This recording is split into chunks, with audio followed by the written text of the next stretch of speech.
You got up this morning, walked to the bathroom, and reached for the white switch. And for just a fraction of a second, you felt it. That subtle wobble. That split second where your body seemed to lag behind your intention. You told yourself it was nothing. You told yourself you were just tired, or that the floor was uneven, or that it happens to everyone. Here's what your doctor almost certainly did not tell you. That wobble is not random aging. It is not just getting older. For millions of adults over 60, it is a measurable, trackable, and in many cases reversible neurological event.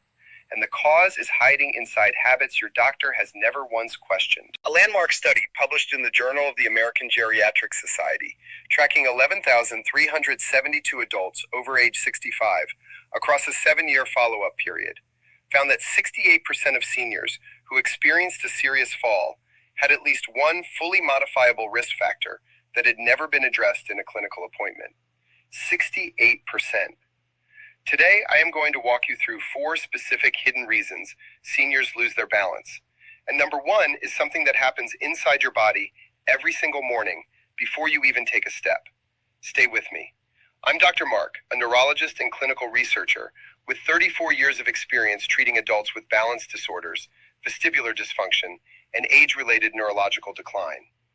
This channel exists because the conversation that protects your independence should not be limited to a 15-minute clinic appointment. The study I just cited, the 2019 longitudinal cohort study, published by researchers at the University of Pittsburgh's Department of Geriatric Medicine, followed 11,372 community-dwelling adults aged 65 and older for 7 years. Their headline finding? The majority of fall-related hospitalizations in that group were preceded by at least one correctable physiological or behavioral risk factor that was documented in the patient's chart but never formally addressed. That number should be on the front page of every newspaper in the country. Instead, it is sitting in a journal most people will never read. Before we go further, I want to ask you something. Drop your age in the comments below and tell me this. In the last 6 months, have you noticed any change in your balance, even something small? A slight hesitation on stairs, a moment of unsteadiness getting out of the car, or has your balance felt completely stable? There is no wrong answer, and if you have been dismissing small changes as normal, you are not alone. What you share here helps every single person watching. Before we get into the 4 hidden reasons, you need to understand something about how balance actually works, because most people think it is just about leg strength. It is not. Your balance system is a 3-way conversation happening in real time. Your inner ear sends signals about orientation and movement. Your eyes confirm spatial position, and the proprioceptive nerves in your feet and joints tell your brain where your body is in space. Your brain synthesizes all 3 streams simultaneously and makes microcorrections, hundreds of them per minute, to keep you upright. Here is what changes after 60. Each of those 3 systems degrades independently, and they degrade at different rates. A 2021 study from Johns Hopkins University found that adults over 65 have on average a 40% reduction in proprioceptive nerve conduction speed compared to adults in their 40s.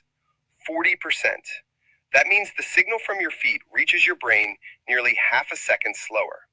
Half a second sounds small, but in the physics of a stumble, half a second is the difference between catching yourself and hitting the floor. Whether your balance system is protecting you or not depends entirely on how well those 3 input channels are functioning. And that is the variable you control more than you realize. Reason 4, the medication timing trap. Think of your blood pressure medication as a volume dial on your blood pressure. When you take it, the dial turns down. That is the goal. But here's the problem. Your body's internal clock, its circadian rhythm, already turns that dial down naturally at night while you sleep. If you take a long-acting antihypertensive in the evening and your body simultaneously applies its own overnight reduction, the result is like 2 people turning the same dial at the same time from the same direction. The pressure drops too far, too fast, especially when you stand up. That sudden drop, called orthostatic hypotension, starves your brain of blood for 3 to 7 seconds.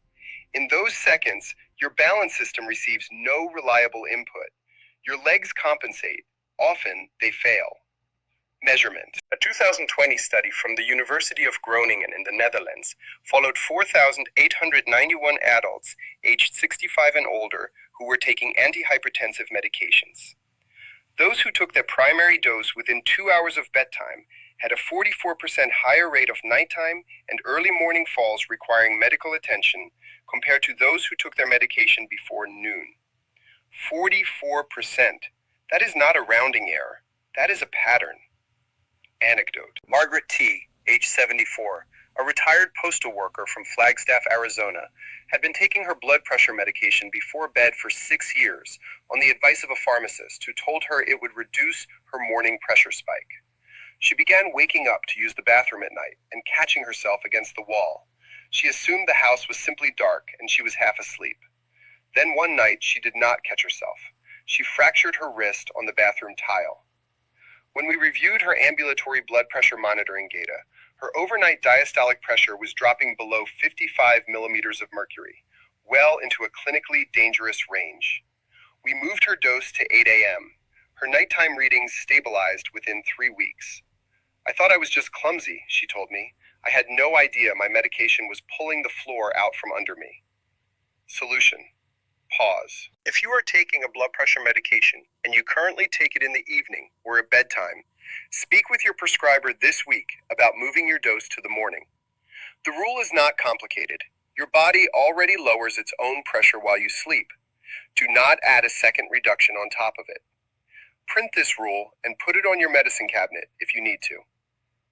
Synergy tip. When you stand up from bed or a chair, pause for 3 full seconds before taking your first step. This gives your cardiovascular system time to redistribute blood to your brain. That 3-second pause is free. It requires no prescription, and it closes the gap between your medication and your nervous system's response time. Reason 3. The inner ear inflammation nobody is checking. Science/mechanism. Your vestibular system, the balance organ inside your inner ear, contains microscopic crystals called otoliths embedded in a gel-like membrane. They shift in response to gravity and acceleration, and those shifts generate electrical signals your brain reads as positional information. Think of them as a carpenter's level built into your skull. After 60, chronic low-grade systemic inflammation, the same inflammation linked to cardiovascular disease, diabetes, and arthritis, begins to degrade that membrane. The crystals become displaced. The signal becomes unreliable. Your brain receives conflicting data. The result is not always dizziness. Often it is something subtler, a slight delay in righting yourself, a tendency to drift when walking in low light, a feeling that the room lags when you turn your head. Measurement. A 2022 study at Vanderbilt University Medical Center examined 2,340 adults over 65 with elevated inflammatory markers, specifically C-reactive protein above 3 milligrams per liter. Compared to age-matched adults with normal CRP levels, the high inflammation group had a 37% higher incidence of vestibular dysfunction on standardized posturography testing, yet fewer than 12% of them had ever received a vestibular evaluation. Anecdote. Robert H., age 71, a retired civil engineer from Baton Rouge, Louisiana, had been managing type 2 diabetes and mild arthritis for 9 years. He described his balance problem as just feeling off, particularly in grocery stores and other environments with visual complexity. He had never connected it to inflammation. Standard hearing tests came back normal, but when we ran a video nystagmography evaluation and checked his inflammatory panel, his CRP was 6.4 milligrams per liter, more than double the threshold. 6 weeks of vestibular rehabilitation therapy, combined with dietary modifications to reduce systemic inflammation, reduced his postural sway score by 51%. My doctor checked my A1C every 3 months for 9 years, he said. Nobody ever looked at my ears. Solution. Ask your doctor to check your C-reactive protein level at your next blood draw. It is a standard, inexpensive test that is frequently omitted from routine panels. If your CRP is above 3 milligrams per liter, ask for a referral to a vestibular physical therapist, not a general PT, a vestibular specialist. The distinction matters enormously. Synergy tip. Omega-3 fatty acids, specifically at doses of 2 to 3 grams of combined EPA and DHA per day, have been shown in multiple trials to reduce CRP in older adults. This is not a replacement for vestibular therapy. It is a biological environment that makes that therapy more effective. Reason 2, the vitamin D deficiency hiding in plain sight. Science/mechanism. Most people know vitamin D as a bone nutrient. That is only part of the story. Vitamin D receptors are distributed throughout your neuromuscular system, including the motor neurons that control the fast-twitch muscle fibers responsible for reactive balance corrections. When those fibers fire, they catch you. When vitamin D is insufficient, their firing speed degrades. It is like having a car with a working engine, but sluggish transmission. The intention to move is there, the execution lags. Measurement. A 2019 meta-analysis published in Osteoporosis International, pooling data from 14 randomized controlled trials and 4,083 participants, found that adults over 65 with 25-hydroxy vitamin D levels below 20 nanograms per milliliter had a 29% higher rate of falls compared to those with levels above 30 nanograms per milliliter. The effect was most pronounced in adults who were not already taking a calcium supplement, suggesting the two nutrients interact directly in neuromuscular function.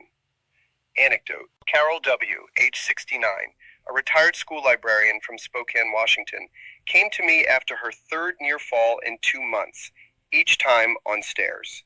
Her bone density was adequate, her hearing was normal, her blood pressure was well controlled. On a whim, I ran a vitamin D level. Her result was 14 nanograms per milliliter, clinically deficient. She had been living in the Pacific Northwest, working indoors for decades, and had never been told to supplement. We started her on 2,000 IU of vitamin D3 daily with her largest meal. At her 3-month follow-up, her level had risen to 38 nanograms per milliliter. The stairs stopped being terrifying, she told me. I don't know how else to describe it. Solution. Pause. Ask your doctor to check your 25-hydroxy vitamin D level, not just vitamin D, but the specific 25-OHD test. If your level is below 30 nanograms per milliliter, a supplementation protocol is appropriate, and the evidence for it is unambiguous. The target range for adults over 60 is 40 to 60 nanograms per milliliter. Synergy tip. Take your vitamin D supplement with your largest meal of the day. It is fat-soluble and requires dietary fat for absorption. Taking it on an empty stomach reduces bioavailability by up to 50%. If this is the kind of clinical information you have been missing, real studies, specific numbers, practical steps that connect directly to your daily life, then this channel was built for you. We translate peer-reviewed science into language that actually helps adults over 60 make informed decisions about their health. The subscribe button is right there. It costs you nothing, and it may save you everything. Reason 1, the proprioceptive shutdown inside your morning routine. We have now arrived at number 1, and I want you to hear this carefully, because this is not a minor optimization. Every morning, your feet hit the floor before your nervous system is fully awake. The proprioceptive nerves in your feet, the ones that report position, pressure, and surface texture to your brain, require adequate peripheral circulation to function at full sensitivity. Cold feet are not just uncomfortable. Cold feet are neurologically impaired feet. Think of those nerves as a high-speed fiber optic cable. When the surrounding tissue is warm and well perfused, the signal is clear. When circulation is reduced, from cold temperatures, from tight footwear, from the morning's naturally lower core temperature, the cable degrades. The signal becomes intermittent.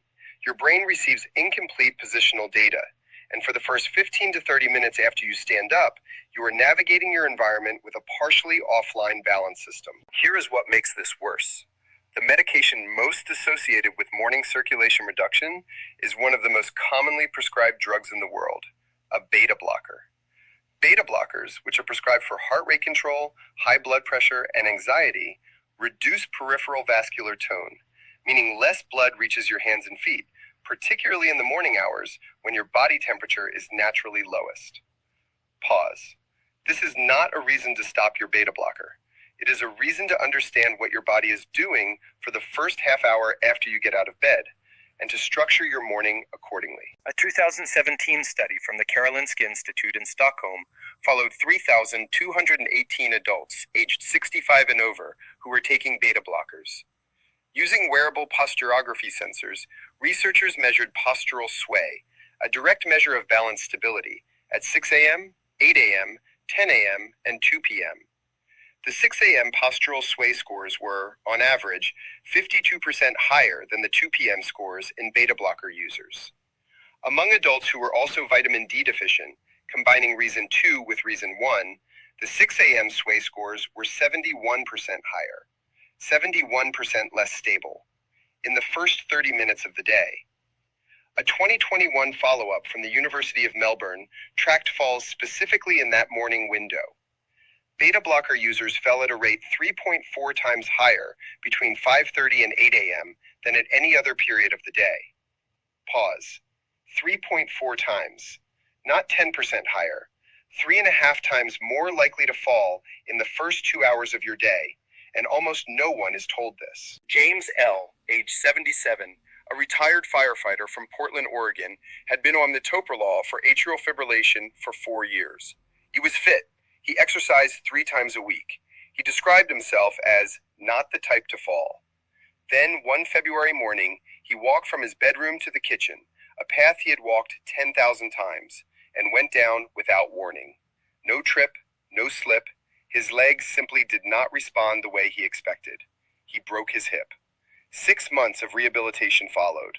When I reviewed the timeline, it was 6:20 in the morning. His bedroom was cold. He had gone directly from bed to walking without pausing, without warming his feet, without giving his nervous system time to come online. I thought I knew my own body, he told me, from a rehabilitation center chair. I had no idea there was a window in the morning when I was, effectively, operating at half capacity. Pause. James is walking again, fully. But 6 months of his life and a significant portion of his independence were taken by something that could have been managed with 3 minutes of deliberate morning routine.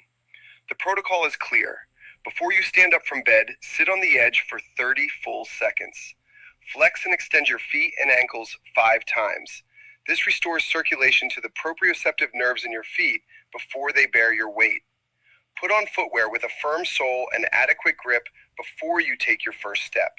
Never walk barefoot on hard floors in the first 30 minutes after waking. If you take a beta blocker, ask your prescriber this specific question at your next appointment. Given my medication, what does my postural stability look like in the first hour of the day, and should I be using any assistive strategy during that window? That question may be the most important thing you ask your doctor this year. A warm foot bath, or even 60 seconds of standing on a folded towel or balance mat before your morning walk activates the mechanoreceptors in the soles of your feet, priming the proprioceptive system before you expose it to real-world terrain. This costs nothing and takes less time than brewing coffee. I want to be precise about one thing. The research on morning beta blocker use and postural instability is compelling, but the science is not fully settled. The Karolinska study used a relatively narrow sample, and not all beta blockers behave identically. Cardioselective agents like metoprolol have a different peripheral profile than non-selective agents. What is settled is this. The morning warm-up protocol I described, 30 seconds seated, ankle flexions, firm footwear, has no downside risk. It is safe for every person watching, regardless of medication status. The action item is not controversial. The conversation with your doctor about your specific medication is how you personalize beyond it. Everyone watching this is managing something. A diagnosis, a medication list, a body that no longer does exactly what it did at 45. That is not failure. That is biology, and biology can be worked with. There are things about aging you cannot change. The gradual reduction in nerve conduction speed, the natural thinning of that vestibular membrane. Those are real. I will not tell you otherwise. But your vitamin D level is a variable. Your medication timing is a variable. The inflammation in your system is a variable. The 30 seconds you spend on the edge of your bed tomorrow morning is a variable. These are not destiny. They are variables. And variables can be managed with knowledge. The dignity that comes from understanding your health is not a privilege. It belongs to you. It always has. Tell me in the comments, which of these 4 reasons surprised you most? And which one will you act on before your next doctor's appointment? And tell me your age, because your experience, the specific way this showed up in your life, may be exactly the insight another viewer needs to keep themselves safe. If this channel is delivering the kind of clinical information that should have been in the exam room, subscribe. We cover peer-reviewed science with specific numbers in real clinical contexts for adults over 60 who deserve honest, evidence-based guidance, not reassurance, not vague advice, but actual information. I'm Dr. Mark. I spent 34 years in neurology and balanced medicine, and this is the conversation that should have happened a long time ago.